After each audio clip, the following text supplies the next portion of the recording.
What's going on? It's Rockie Fresh. I'm with Hot New Hip Hop right now, man. It's a blessing because they've been rocking with me for a minute, so just gonna get into it. Okay, the word around town, Rockie put it down. They been looking, they been searching, I'm the dopest that they found. I'm about to be the king, tell them boys give me the crown. My bitches mix my money green, what I'm sipping on is brown. So, the first question I'm gonna ask you is, everyone talks about Chicago rappers. You got Kanye, you got Lupe. You know, you got a lot of guys coming out right now. Yeah. Tell us a little bit about who was your influences coming out of Chi. Definitely, you know, the legends, the real Chi-Town legends. Kanye, Lupe, Common, Bum J, Twista. Those are dudes that they were all coming out with excellent albums, you know what I'm saying, when I first started listening to rap.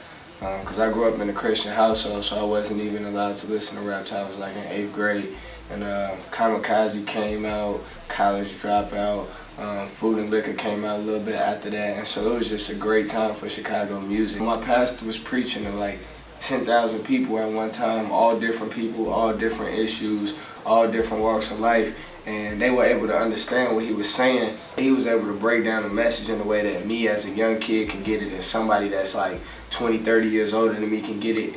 It really showed me, you know what I'm saying, how to put records together in the sense that they relate to more than just one audience. What was the deciding factor between that and getting you to sign with, you know, MMG compared to Bad Boy? It was just one of those things that we had more time to really grow with each other, and with that, man, you know, I feel like it was the best decision for me, and I feel like Bad Boy is going, you know, be a huge force in this industry as they've always been, and I just feel like, you know, I'm helping make MMG just that much bigger. You know, Meek, Wale, Stally, Gunplay, and Marion, they all holding it down, as well as Rose. And so, you know, I'm ready to add that Chicago flavor to it, and I felt like it was time.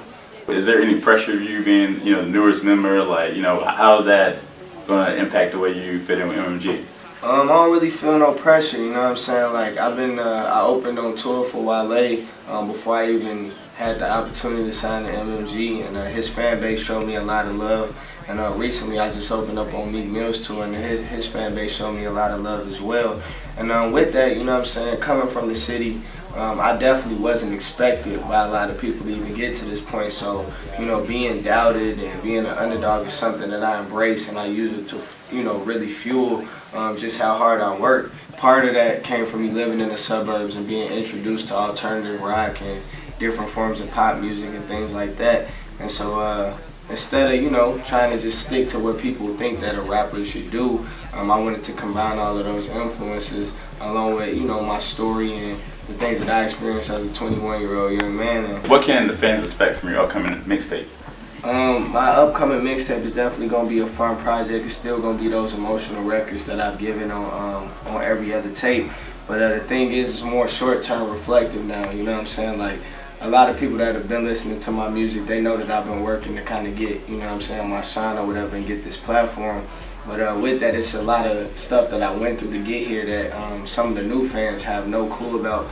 And I want to talk about some of that stuff, you know what I'm saying, in the project, and using it as motivation for other young people to get to their goals, and just to help them understand that everything takes some trial and tribulation when you really want to get to the top.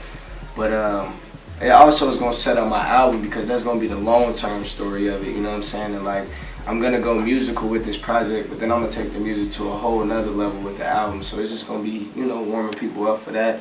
A lot of storytelling, and yeah, it's going to be dope. So tell us a little bit more about the creative process towards that. Honestly, a lot of rappers say this, but it's more so real to me because I train myself to be this way, but I don't write a lot of my raps, you know what I'm saying? Okay. Backstory from that is I used to work in this like tea shop or whatever, and I was in the production part of it, so I had to like pack tea all day, and I got to listen to whatever music I wanted to. And when I was working on my first project, I was playing the instrumentals, you know what I'm saying, like, and it worked, but I couldn't stop producing, you know what I'm saying, to actually write down what I was coming up with. So I just started, you know, saving lyrics in my head and just repeating them back and forth. By the time I finish a work day, then, you know, I have a whole verse or 2 verses remembered and things like that. And so it was a little bit easier for me to do that then, because life was moving at a slower pace.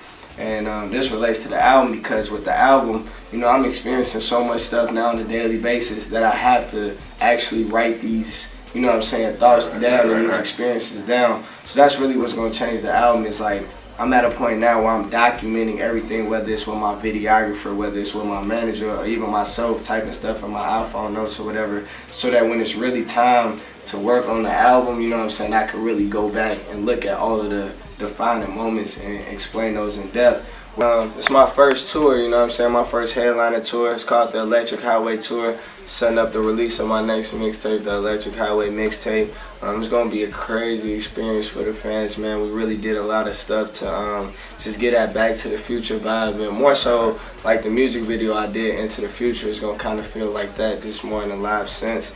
And I got my homie Phil Ade out of DC. He's doing a lot of the dates with me. This is gonna be dope, man. I'm looking forward to it. You can get all the info on the tour on my website, rockiefresh.com. Shout out to DJ Yo Will. Yeah, be on the lookout. Electric Highway coming. It'll be something insane.